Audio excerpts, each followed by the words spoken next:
falei com vocês no Salmo 32.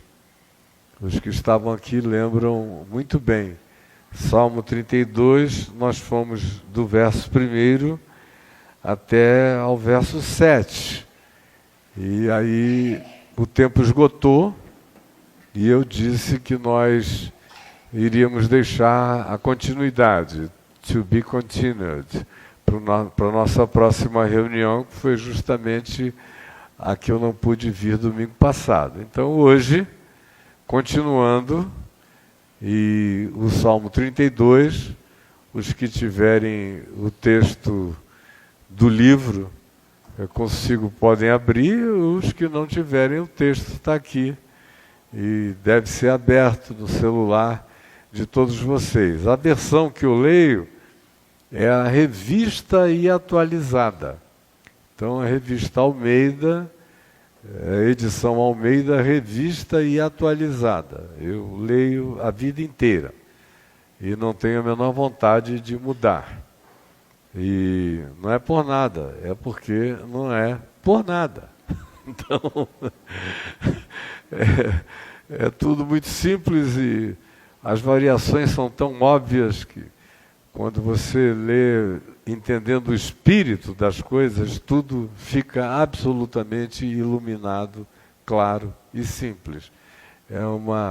Antes de ser Jesus como chave hermenêutica, é uma questão de interpretação textual básica. E quem tem o contexto, tanto da Bíblia toda, quanto o contexto do Velho Testamento, e tem o Novo Testamento como contexto lúcido, e os Evangelhos, aí tudo fica completamente claro. Não é preciso saber aramaico, nem hebraico, nem grego. Se souber português razoavelmente e pensar com o mínimo de lucidez, você vai enxergar tudo com muita facilidade. Então, está tudo gravado, o que eu disse da última vez no Salmo 32, está no YouTube, está no meu ambiente de Instagram, de TikTok, está por aí, em todo lugar. Quem porventura não tenha visto, pode ver logo depois, e a continuidade vai fazer total sentido para você.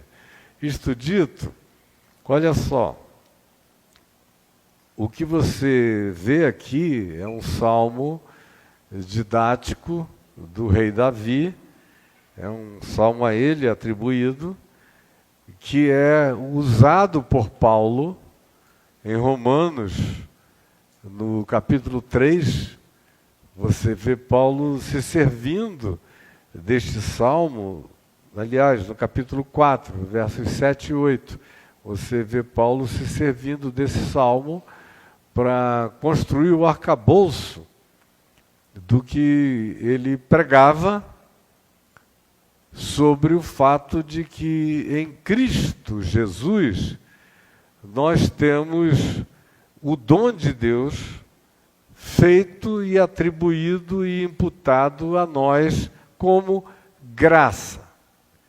Graça significa um favor imerecido.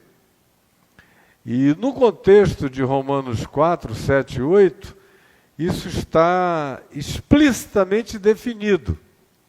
Quando o próprio Paulo ilustra o que ele acabou de dizer, dizendo, ora, aqui está dito no Salmo 32, que bem-aventurado é o ser humano a quem Deus não atribui iniquidade, cujo pecado é perdoado, cujo pecado é coberto.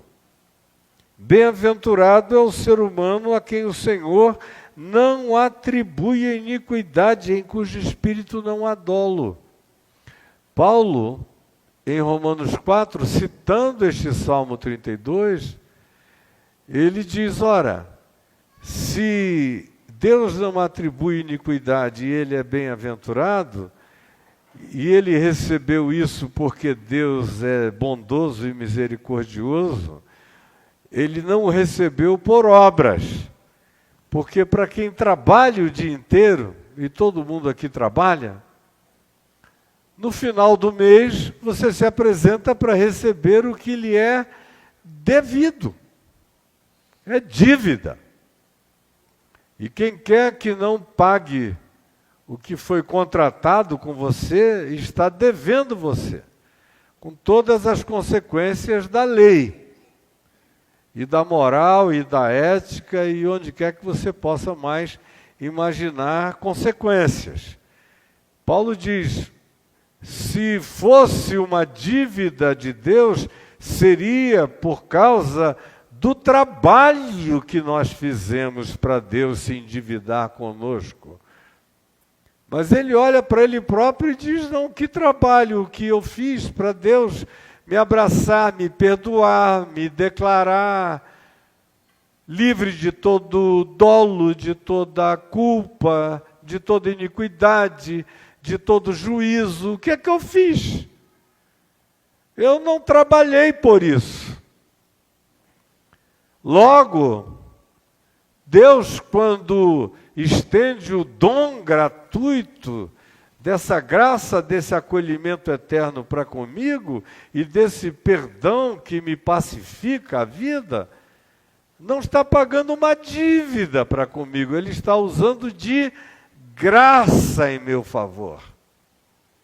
Porque eu não merecia nada, não trabalhei para adquirir nada, simplesmente recebi como bondade de Deus, e a única realidade que valida essa justiça que Deus a mim atribuiu, sem que seja correspondente a qualquer recíproco de qualquer natureza que faça Deus estar fazendo nada mais do que a sua obrigação para comigo, mas ao contrário disso, sendo isso todavia graça pura,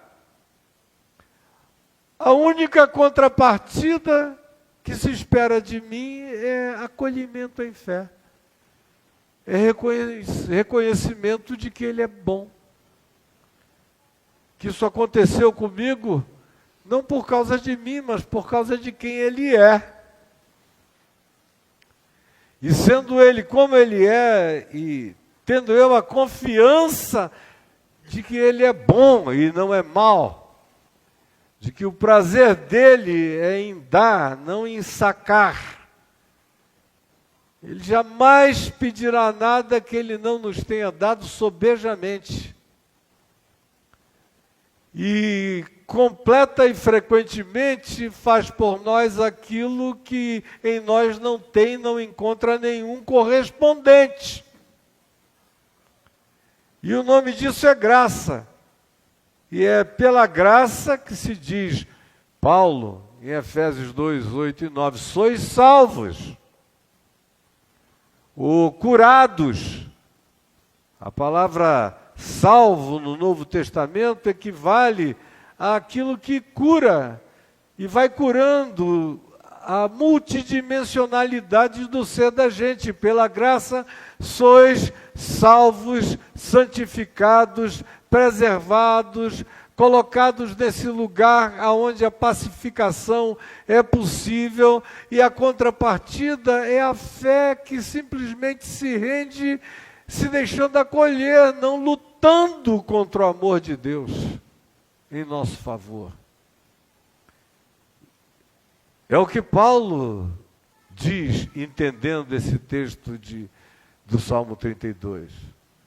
O Salmo, todavia, prossegue nos dizendo que ninguém que não entenda que o único caminho para se chegar nesse lugar de pacificação profunda, de liberdade absoluta, para crescer, para se apresentar, para se abrir, para viver Deus sem medo, e viver a vida tão pouco sem temor, e existir crendo que o amor lança fora o medo, e que a vida pode ser pacificadamente vivida em tranquilidade profunda e indizível, E que isso não é balela, é verdade, é promessa do Evangelho, é o mínimo que a Boa Nova quer fazer por nós. É o mínimo que a Boa Nova quer fazer por nós. É isto. Quando a gente entra nisso, o Salmo diz, todavia, que há alguns elementos que precisam se estabelecer, não por causa de Deus, porque Deus é quem Deus é, e Ele é amor, mas é por causa de quem nós somos, que há um determinado processo de natureza psicológica, espiritual, espaço-temporal, histórica, autodidática, autopedagógica, que precisa se estabelecer por causa da minha finitude, por causa de quem eu sou, porque eu preciso experimentar realmente aquilo que Deus de graça já fez. Do contrário, eu não internalizo, não introjeto, não me aproprio, nem entendo, cai no nível de subjetividade que desaparece tudo em mim. Por isso o Salmo que começa dizendo: feliz, bem-aventurado, bem-sucedido, esse ser humano a quem Deus não atribui iniquidade. Para quem Deus olha e diz: não estou vendo nada de maldade, de perversidade, de malícia, de crueldade nessa pessoa. Esse coração é designado por mim como um coração limpo, em quem eu tenho prazer. Para que isso seja por mim apropriado de verdade, eu preciso ter a possibilidade de viver e de experimentar determinados processos interiores que eu expliquei muito calmamente para vocês da última vez que falamos a respeito disso. Começa no verso 3 dizendo: enquanto calei os meus pecados, envelheceram os meus ossos pelos meus constantes gemidos todo dia. Porque a tua mão pesava dia e noite sobre mim, e a minha força, o meu vigor, se me tornou como em sequidão de estio. Minha alma virou um sertão desumidificado, aonde tudo que podia vicejar morreu. Era assim que eu estava, porque eu engoli, porque eu não dialoguei comigo mesmo, com o meu coração, nem com a vida, nem com a realidade, nem com Deus. Hoje em dia eu vejo as pessoas querendo diminuir as implicações da pessoalidade, da relação com Deus, dizendo nem com o universo. Chame você como você queira, mas o fato é que você se blindou. E comeu autofagicamente a si mesmo. Seus sentimentos ruins, pensamentos ruins, desejos ruins, ambições perversas. E tudo aquilo que você sabe que, em sendo acumulado, guardado, amontoado no coração, no ser, mantido como direito, mesmo que seja iniquidade do teu coração, você se permite e se auto-justifica na prática dela, o acúmulo dela vai te destruir. E se você disser, apesar disso, eu vivo muito bem, você próprio assinou o diagnóstico do seu estado espiritual, mental, psicológico, humano. Você acabou de me declarar que, convivendo com a sua iniquidade, sua maldade, sua crueldade, suas ambições perversificadas e tudo mais que você queira ir a essa lista acrescentar, você está ótima, está muito bem, você está assinando um atestado de psicopatia, de sociopatia, de narcisismo radical, de egocentrismo absoluto, impermeabilizante, que matou todas as sensibilidades do teu ser. É isso que você está só me dizendo. Você ou qualquer outro que, diante da mesma realidade, responda desse jeito. Porque se houver um mínimo de saúde humana em você ou em qualquer um, ninguém consegue calar os seus pecados para si mesmo, para sempre. Ninguém. É enlouquecedor. E se você diz, eu consigo, é porque você entrou num estado de cauterização brutal e de impermeabilização indescritível. Porque se houver um mínimo de humanidade, é insuportável. Enquanto calei, me triturei, envelheci, meus ossos ficaram porosos, eu gemi de dia e de noite, era como se a tua mão me esmagasse, eu me baratifiquei na esquina do universo, e o que em mim um dia foi vida, agora se tornou morte, sequidão de estio.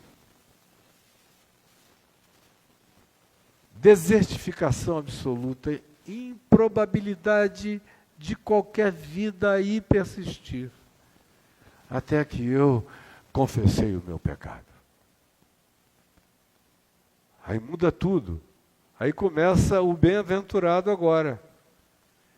Esse cara que é bem-aventurado, porque a iniquidade é perdoada, o pecado é coberto, é bem-aventurado porque o Senhor não atribui iniquidade a ele, em cujo espírito não há dolo, é o indivíduo que saiu desse estado, desse casulo, desse autoblindamento que impede o autoenxergamento e confessou. Não é ninguém, não é preciso confessionário, nem sacerdote, nem pastor, nem padre, nem ser humano de nenhuma natureza, nada, nem lugar sagrado, santo, que não existe para essa perspectiva, nada. Confessei ao Senhor. É aqui dentro.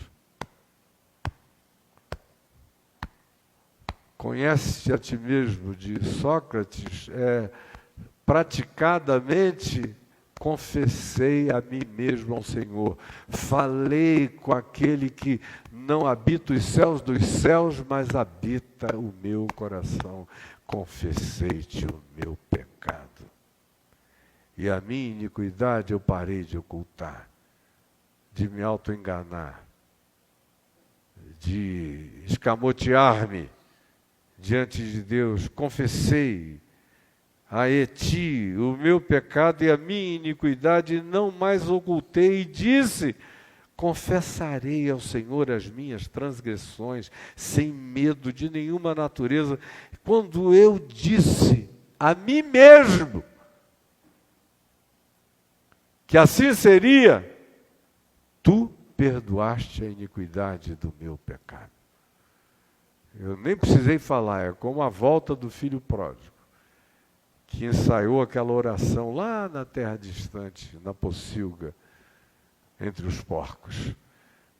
Vou voltar e vou dizer, Pai, pequei contra os céus e diante de ti, já não sou digno de ser chamado teu filho, recebe-me ao menos como um dos teus trabalhadores.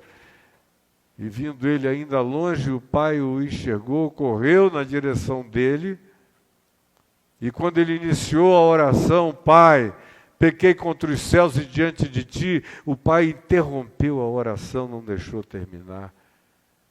E disse, tragam o anel, tragam a sandália, vistam o garoto, contratem a melhor banda da cidade, matem um novilho cevado, hoje é dia de festa, porque esse meu filho estava morto e reviveu, estava perdido e foi achado.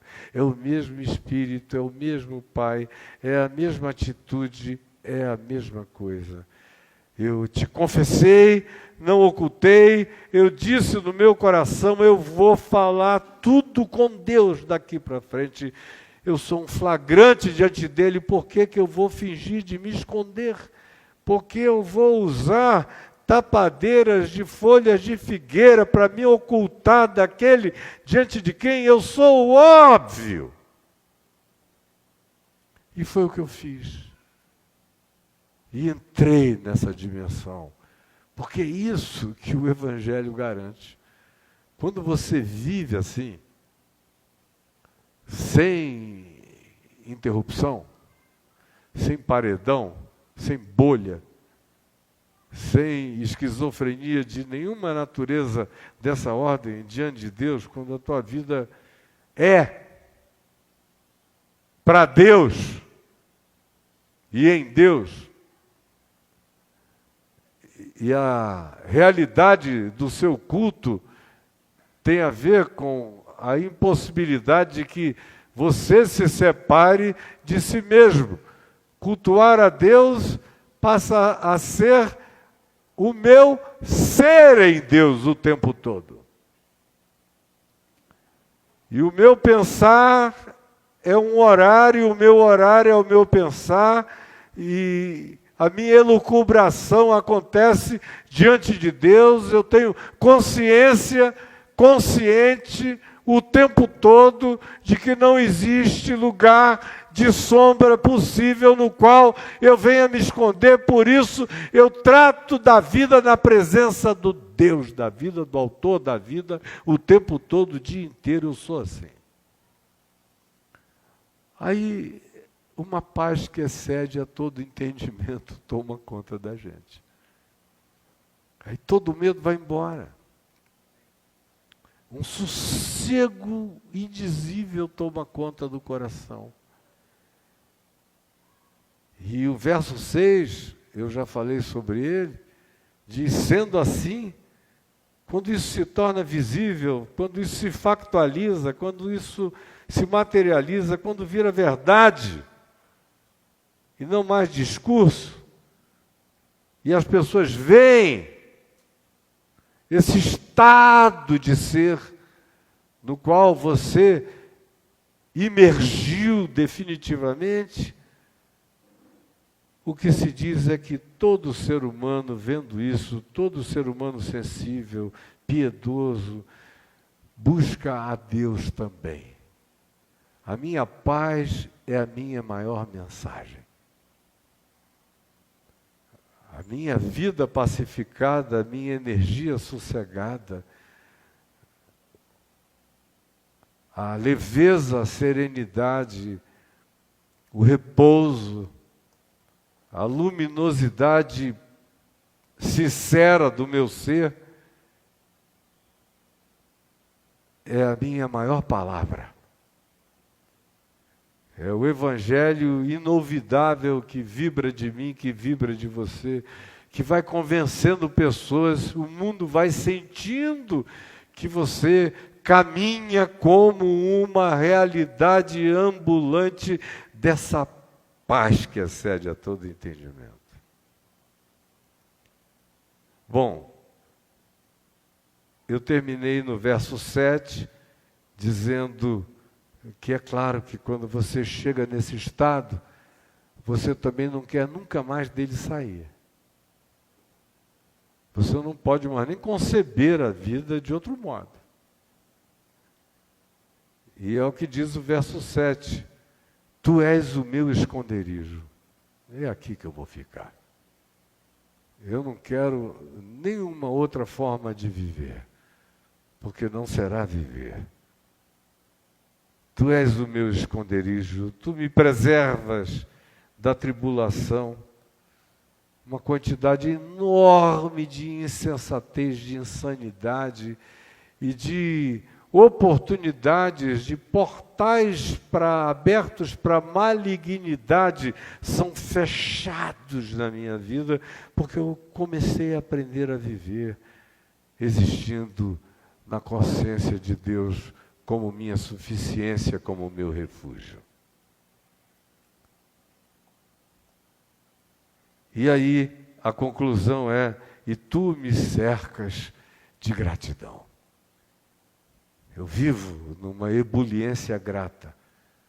Fico tomado de alegres cantos de livramento. A minha existencialidade é invadida. Isso foi daquele domingo. E eu já levei 30 minutos só para falar daquele domingo. E agora a gente começa aonde eu parei, que é no verso 7. Como eu disse, da última vez, quando você entra aí, você não quer mais sair daí e não consegue mais imaginar um outro modo de viver. Só é vida se for assim. Se não for assim, é uma existência angustiosamente atabalhoada e oprimida, infeliz e esvaziada.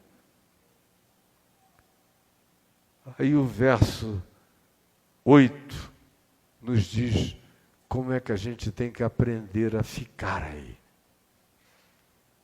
A não deixar que nada nos arranque desse lugar, desse estado, desse refúgio, dessa paz, dessa justificação,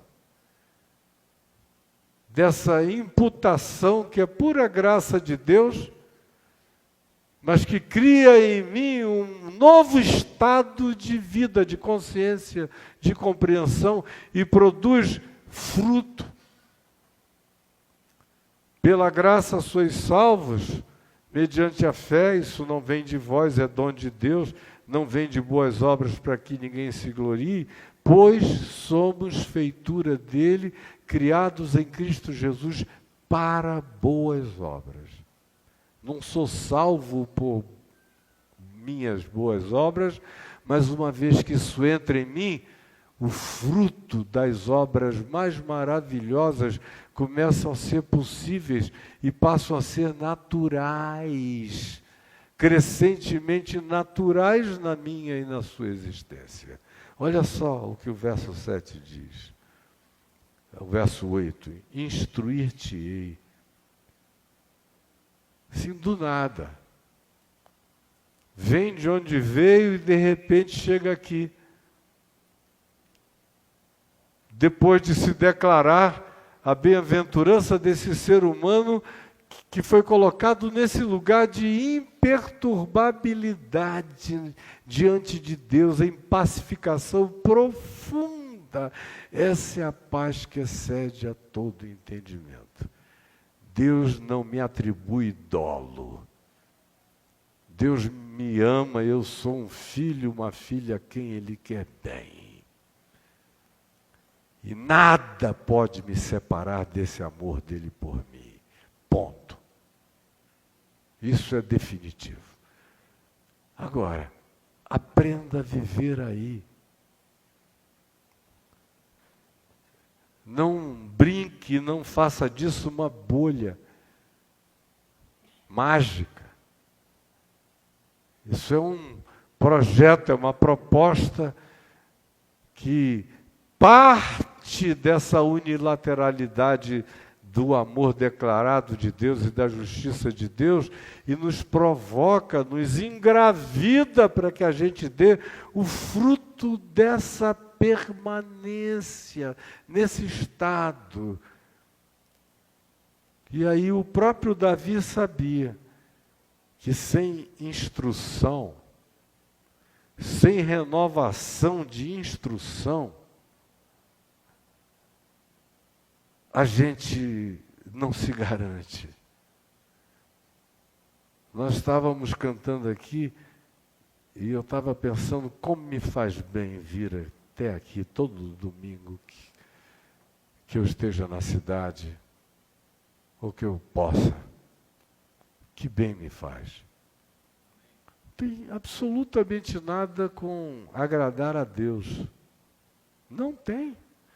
Eu agrado a Deus o dia inteiro, todo dia, o tempo todo. Eu sou nele, ele é em mim, eu creio nele. Nós namoramos eternamente. E eu vivo na maior paz.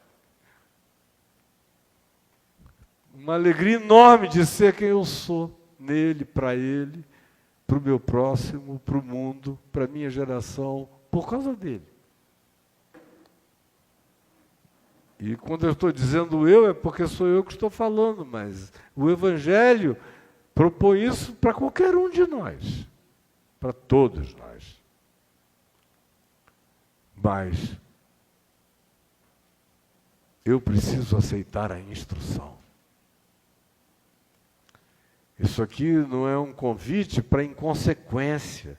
Ao contrário, é um convite para a sabedoria, para o entendimento, para a lucidez, para o discernimento, para a objetividade, para a clareza, para a boa escolha, para acabar com todo tipo de auto-boicote,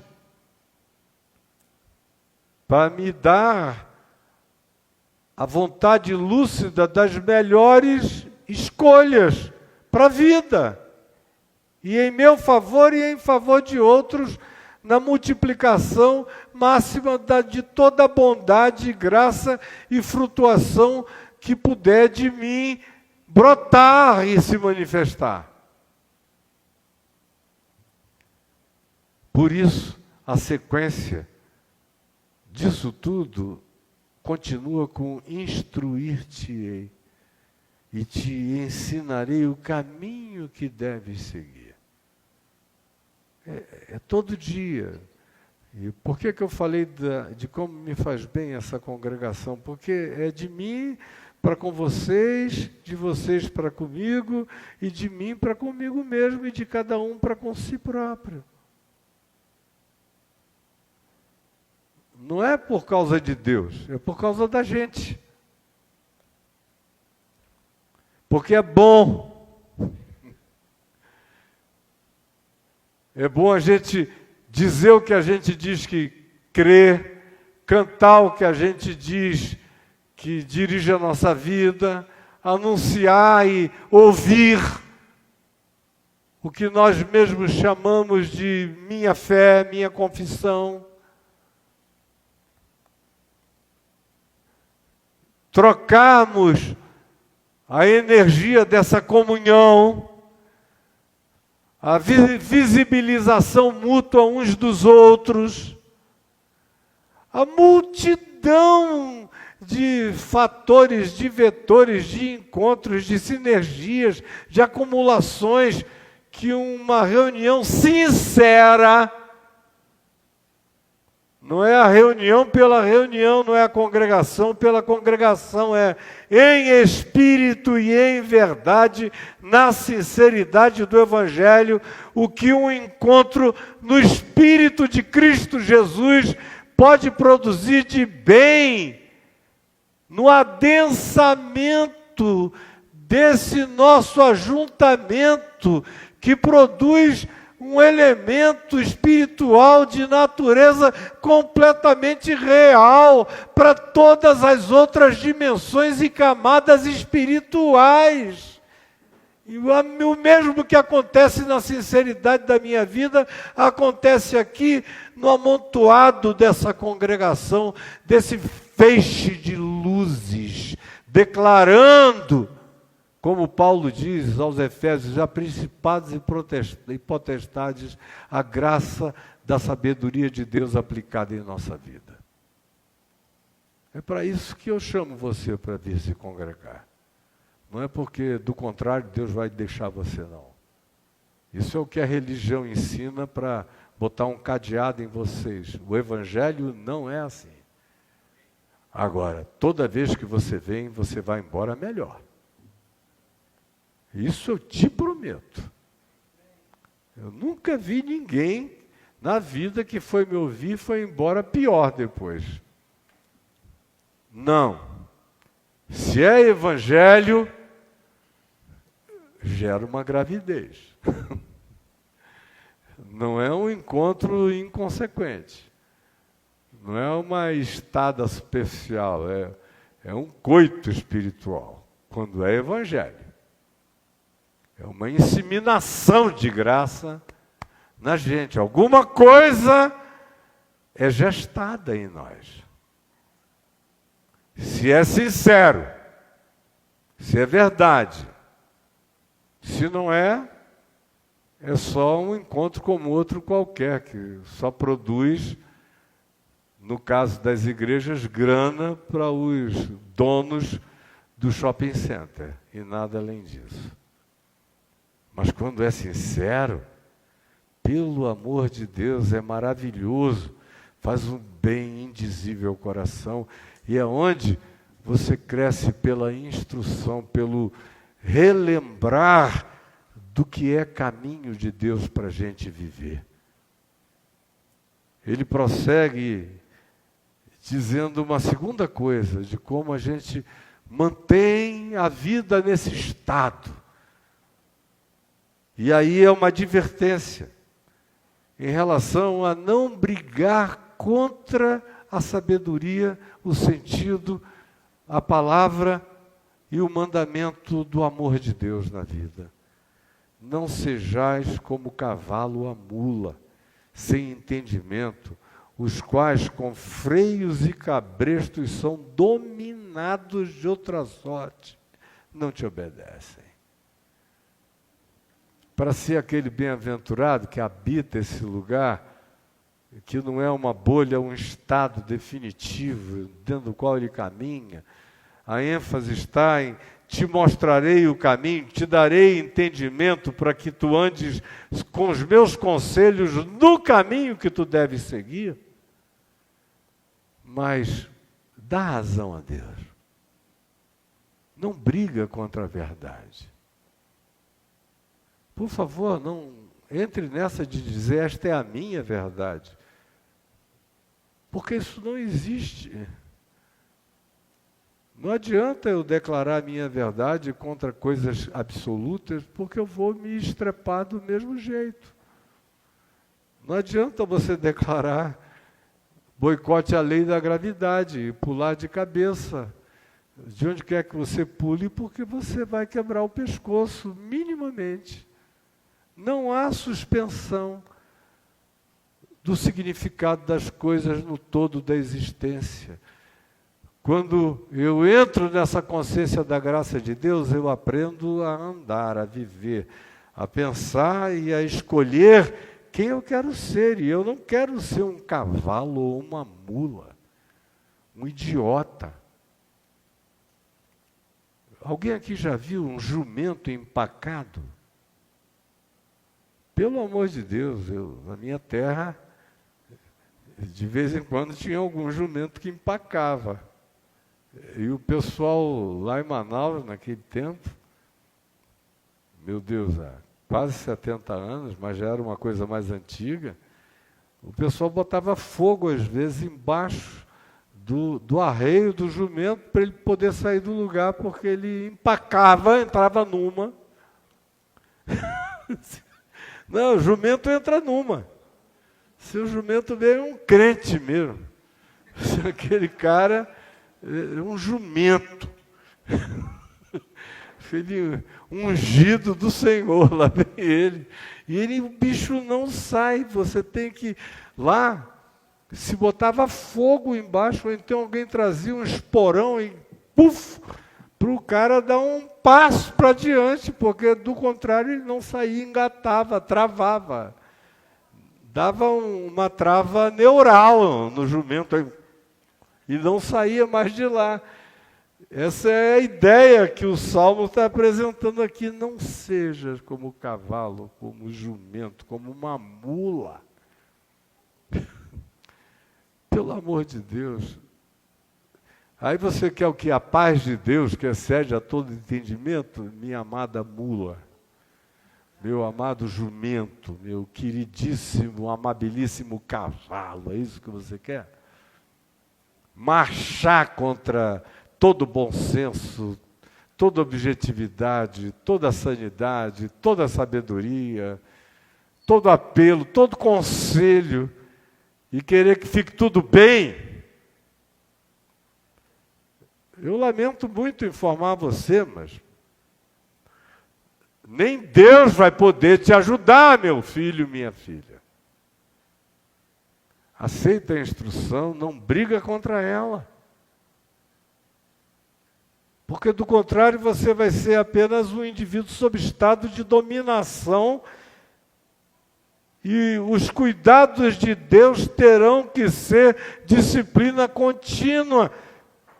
São pessoas que só conhecem o amor de Deus como angústia, sofrimento, numa pedagogia de restabelecimento, porque, do contrário, eles não obedecem lúcida e alegremente e regozijantemente nada do que seja evangelho e caminho e instrução e conselho de Deus dados pelo evangelho para cada um de nós.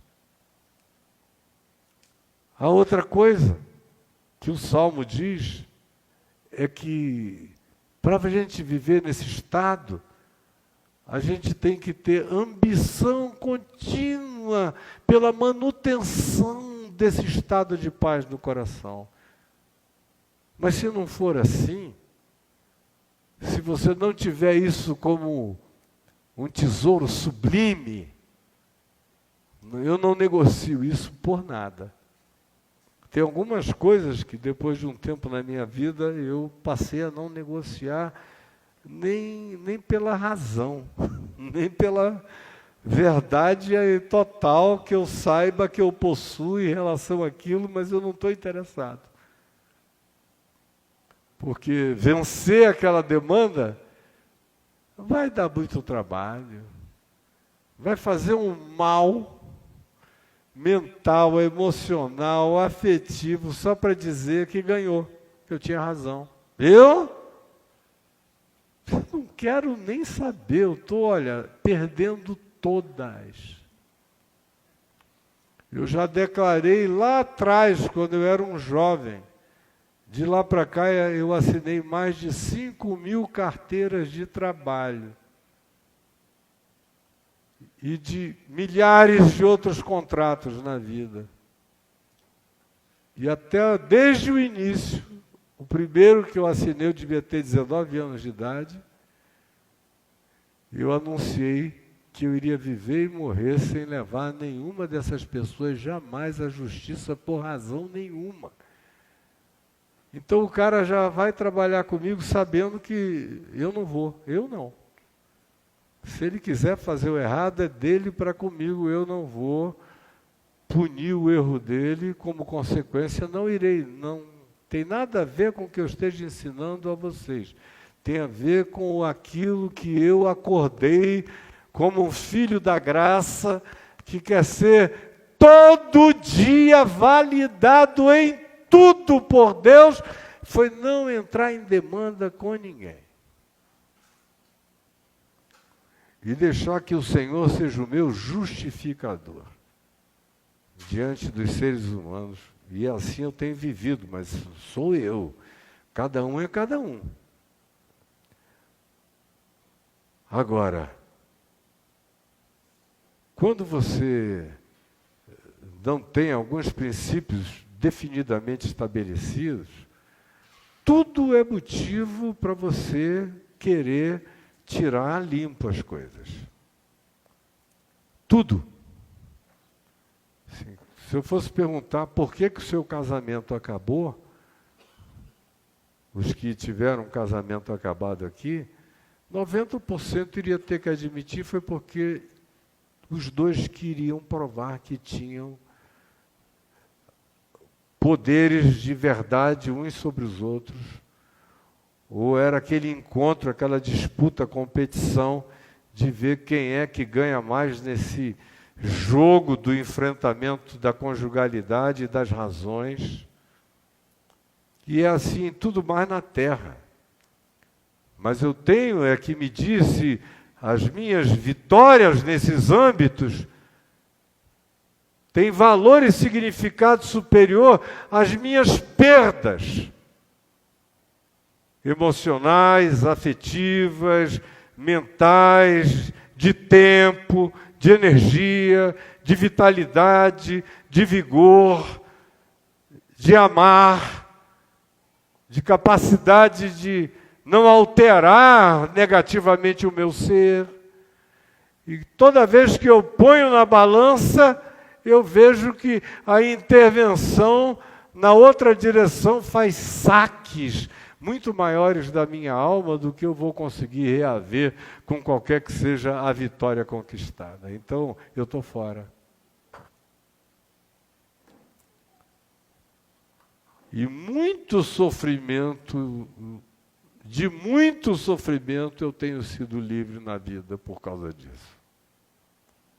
Porque muito sofrimento vai ter que curtir aquele que não tem um coração generoso, misericordioso e que opta por dizer, não interessa, eu tenho aqui uma brecha para levar isso até o fim e ganhar essa demanda e essa causa.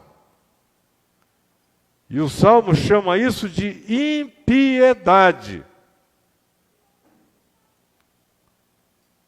Mas, ao contrário disso, e desse pressuposto, e dessa atitude, aquele que confia no Senhor, a misericórdia o assistirá. Vem uma justiça de onde ninguém esperava. As coisas são postas por mãos invisíveis nos lugares que a tua própria jamais o faria. E o que eu tenho visto durante esses 51 anos de caminhada com Jesus, com a lucidez do que eu estou declarando a vocês aqui, é que, meu Deus, eu não fui poupado de nada, mas fui salvo de tudo, pela misericórdia de Deus. Por outro lado, quem acha que a malandragem, a esperteza, a sabedoria humana, o olho por olho, dente por dente, a vingança, a raivosidade, o justicismo, a guerra, a persecutoriedade, ou a declaração de silêncio eterno, o sepultamento do outro para sempre, a inexistência de qualquer significado que a pessoa possa um dia ter tido na nossa vida, nem que seja por um lampejo. E todas essas coisas que a gente engole e que a gente chama de meu direito, na exacerbação de todas elas a gente fica doente. E a gente blinda a naturalidade da misericórdia de Deus em nosso favor. Blinda, impede. Aí, por último, para terminar mesmo, respirando o ar desse perdão, dessa liberdade, porque é uma liberdade. E eu vou dizer uma coisa, que poder que isso dá. Meu Deus, eu fico vendo o pessoal milionário, bilionário, poderoso, famoso, isso, aquilo e aquilo outro. Mas se a morte bater o pé de longe na esquina, os caras já não sabem mais em que buraco se metem. Se alguma coisa desagradável acontece na vida, acaba tudo. E o que Paulo diz é que a gente precisa se preparar e se vestir direito, espiritualmente falando, com uma manifestação de objetividade, para que depois de terdes vencido todas as coisas, permaneçais inabaláveis. No Senhor eu me refugio, não é isso que ele diz? Eu não quero mais sair do meu esconderijo, é aqui. É nessa consciência que eu vou andar. E eu não vou transigir. É isto que me garante. Ele me ama unilateralmente e ninguém vai me separar desse amor. Mas eu quero experimentar todo o benefício desse amor na minha vida. Não me basta só existir sabendo que, na hora final, apesar de tudo, Ele me acolheu porque Ele é misericordioso, Ele é amor. Não, eu tenho uma vida para viver na terra, não somente para mim, mas para minha mulher, para os meus filhos, para os meus netos, para vocês, para milhões de pessoas nesses 51 anos de vida, milhões e milhões aqui e na terra inteira. E quando eu acolhi o Salmo 32 e Romanos 4 e a declaração dessa imputação de bem-aventurança por causa da declaração unilateral de Deus, de graça em meu favor,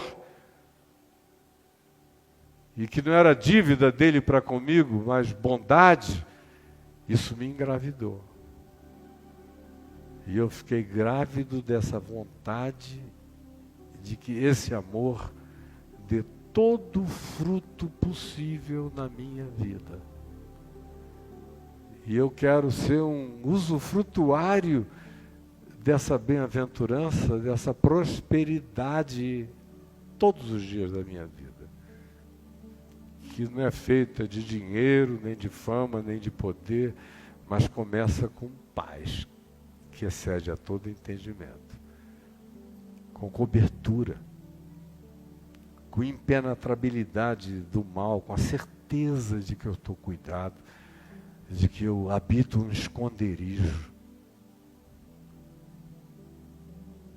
e que há uma indevasabilidade para qualquer poder espiritual, desta ou de qualquer outra camada dimensional, em relação a mim, porque eu estou nesse esconderijo. E eu me mantenho aceitando a instrução. Bem-aventurados os humildes de espírito.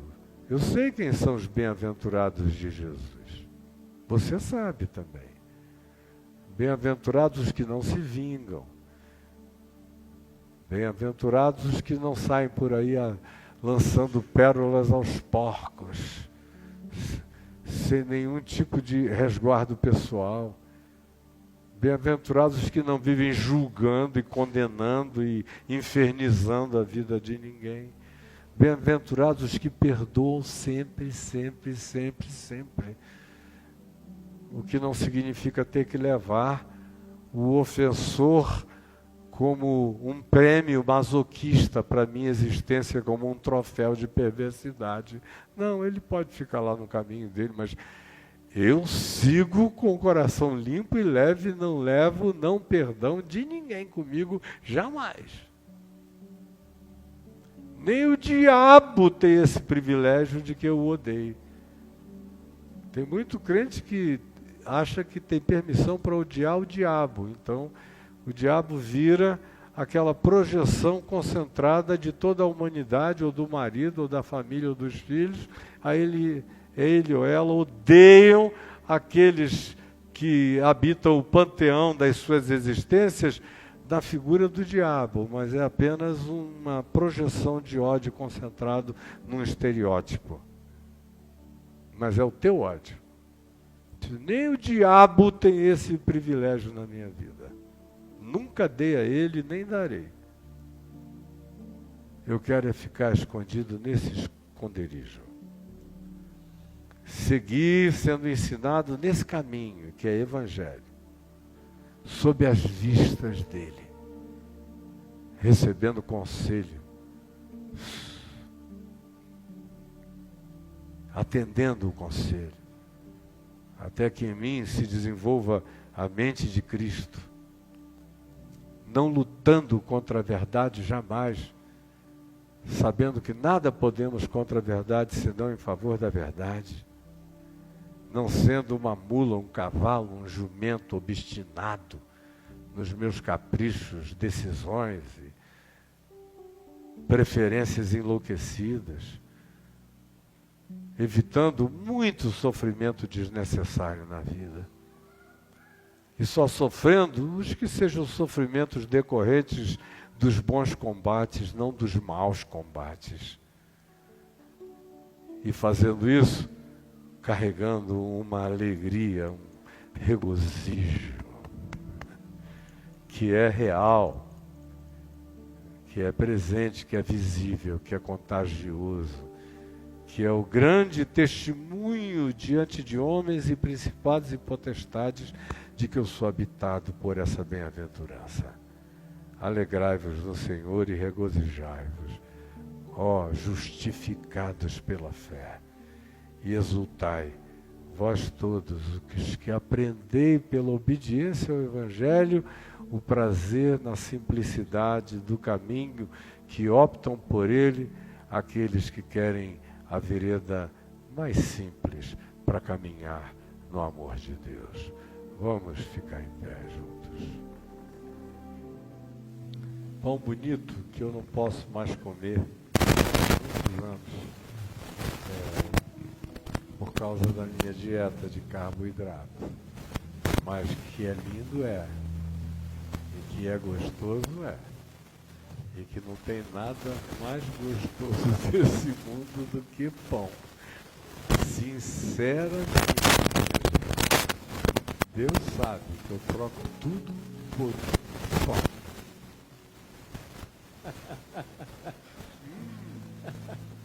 Com essa casquinha Não vai fazer mal. uma broa, né? Eu trouxe até o remedinho. O medidor, tá tudo em cima. Mas hoje, quando você recebeu o pão, o que eu gostaria é que você não pensasse na transubstanciação católica, por exemplo. A Igreja Católica diz que na hora que o pão ou a hóstia, aquele elemento, é consagrado, ela vira carne, pedaço de corpo de Cristo Jesus. Então, é por isso que se excomunga quem não está dentro daqueles protocolos de casamento religioso, disso, daquilo, aquilo, outro, aquela bobagem. E aí, que é para o cara não, em pecado, não comer. E no passado, quando eu era criança, lá em Manaus, tinha até aquelas histórias do cara adúltero que comeu na missa e escorreu sangue da boca dele. Era um negócio vampiresco. Então, não tem nada disso. Pão é o pão, antes, durante e depois. Só pão. Agora, o pão que a gente vai comer nessa ceia não é esse aqui. É o pão que está aqui, ó, no coração.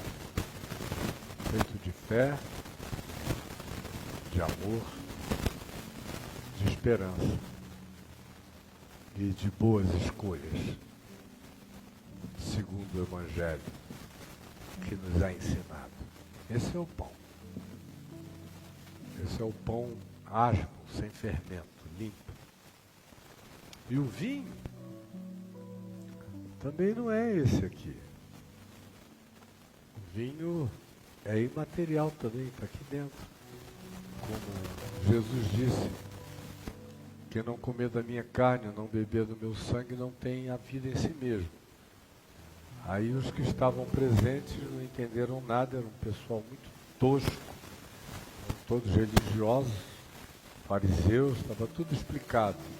O religioso nem metáfora entende. Então, quer? Aí Jesus disse, não, cara.